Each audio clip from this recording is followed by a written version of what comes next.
bem-vindos ao 5 Minutos de Música. Eu sou a Inês Thomas Almeida. Em cada programa falo de forma curta, entre 5 a 10 minutos, sobre um tema da chamada música clássica. Hoje o tema é a ópera. As origens da ópera remontam aos últimos anos do século XVI, em Florença, Itália. Por essa altura, a música italiana caracterizava-se por uma enorme riqueza polifónica, ou seja, a música era composta por várias camadas de vozes ou de linhas melódicas sobrepostas que eram cantadas em simultâneo. Isso fazia com que nem sempre fosse muito perceptível o texto que essas vozes estavam a cantar. E isso fez com que um grupo de intelectuais, poetas, filósofos e músicos da nobreza florentina quisesse fazer uma reformulação da música. Criam estes intelectuais, apelidados de Camerata Fiorentina, um retorno àquilo que julgavam ser as práticas da Grécia Antiga. Queriam reviver a tragédia grega, os dramas gregos. E este grupo idealizou uma forma de canto totalmente diferente, que consistia numa única voz, acompanhada por um ou dois instrumentos, portanto com um acompanhamento muito simples, que em vez de cantar, recitava, é o chamado estilo recitativo. A primeira ópera foi criada mais ou menos por volta de 1597, 1598, não se sabe muito bem. Era a ópera Dafne, do compositor Jacopo Peri. Estas óperas procuravam então transmitir toda a mensagem, todo o fulgor da palavra que adquiria aqui um lugar preponderante.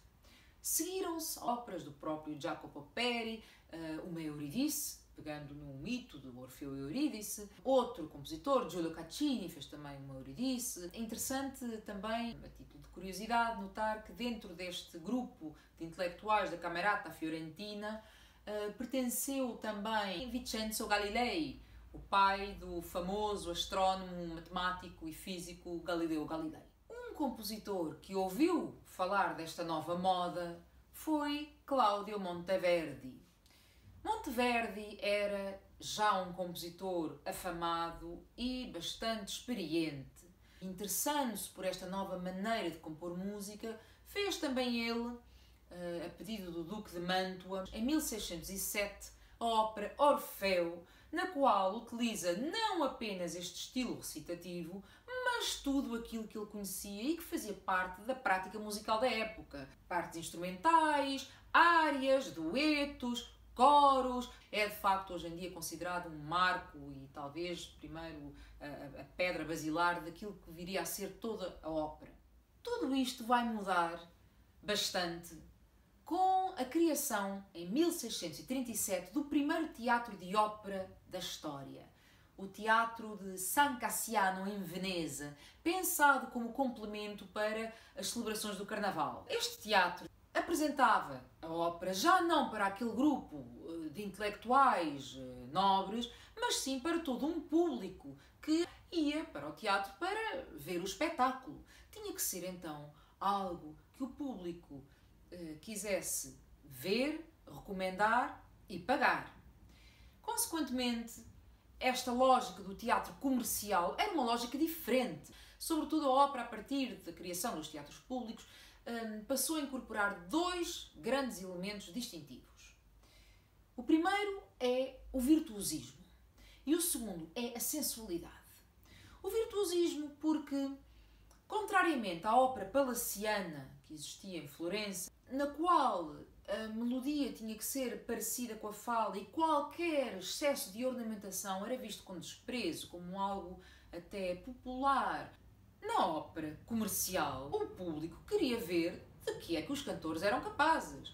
E, portanto, os compositores vão passar a escrever áreas extremamente ornamentadas, com as chamadas coloraturas, um canto extremamente virtuosístico, que funcionava como um verdadeiro fogo de artifício para o público. Por outro lado, a sensualidade, porque havia já uma vontade de falar ao público e de trazer temas que lhes dissesse mais respeito. Vai introduzir-se também a nota das relações entre as pessoas, das relações amorosas, da tensão erótica, das paixões fogosas. Tudo isso são elementos que vão passar a estar presentes na ópera italiana escrita para os teatros públicos.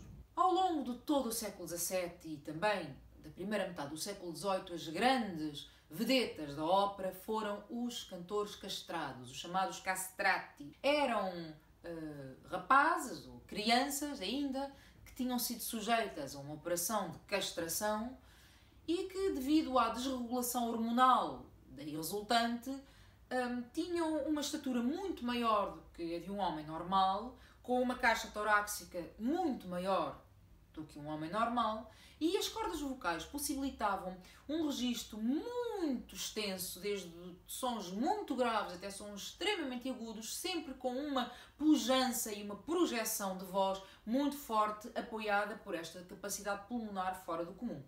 Portanto, os cantores castrados conseguiam fazer proezas vocais que os outros cantores não conseguiam.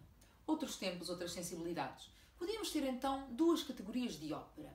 A ópera séria, com temas mitológicos, alegóricos, que tinham uma distinção muito clara entre recitativo e área. Faço aqui um parênteses para explicar que um recitativo era precisamente aquela forma do estilo recitativo herdada das primeiras óperas palacianas florentinas, seguida de uma área que é um momento de reflexão em que o cantor ou cantora, de uma forma mais livre, exprime o seu estado de espírito depois de ter narrado a ação do recitativo anterior. Um exemplo típico seria, por exemplo, um recitativo em que o cantor dissesse agora vou ter que ir para uma batalha e vou combater porque me mandaram para lá como soldado, e a área seria: oh, meus campos da minha cidade natal, oh, minha amada que te vou deixar, agora que vou combater não sei se voltarei. Pronto. Então, ação e reflexão, recitativo e área. E a ópera cómica ou a ópera bufa, que era um género mais virado para as pessoas que iam aos teatros públicos e que, portanto, tinha uns temas muito mais relacionados com o dia-a-dia das pessoas, incluindo muita crítica social, o choque de classes, as tensões entre os criados e os patrões, personagens cómicas, personagens grotescas, que apontavam o dedo a problemas correntes. Exemplos de ópera séria são, por exemplo, as óperas de Handel. Exemplos de óperas cómicas ou ópera bufa são as óperas de compositores como Paisiello, Cimarosa, Galuppi. Mas temos também compositores que fizeram ambas. Por exemplo, Mozart.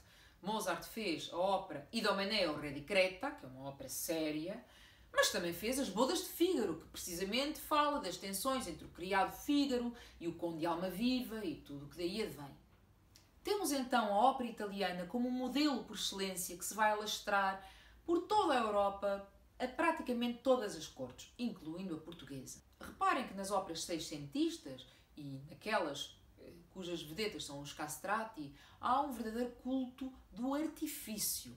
O artifício é, de resto, uma ideia essencial para compreendermos o período barroco. Mas à medida que nos aproximamos do fim do século XVIII, a ideia do artificial, daquilo que é propositadamente modificado por ação humana e que fazia as delícias da arte barroca, vai sendo gradualmente substituída pela ideia da natureza e da naturalidade. Aquilo que se aproxima mais do natural e da natureza primordial, própria e intrínseca das coisas. Isto vem também aliado à ideia do nacionalismo emergente no final do século XVIII, um pouco por todo o lado.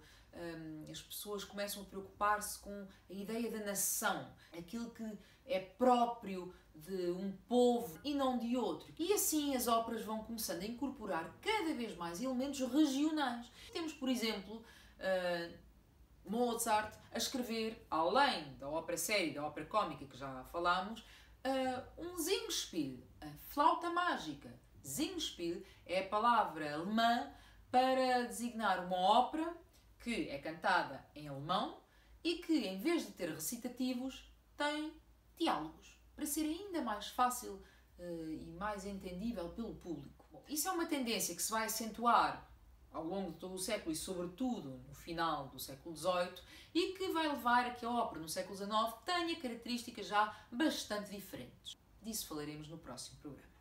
E pronto, por hoje ficamos por aqui, eu espero que tenham gostado. Por razões de direitos de autor, eu não posso incluir aqui nesta exposição partes musicais, no entanto, deixo-vos aqui em baixo na descrição do programa algumas sugestões de audição. Espero que gostem. Se gostarem, ponham um like. Podem também subscrever este canal. E eu espero ver-vos aqui no próximo programa, onde voltaremos a falar de ópera, desta vez ópera a partir do século XIX. Aqui nos encontraremos no próximo 5 minutos de música. Até lá!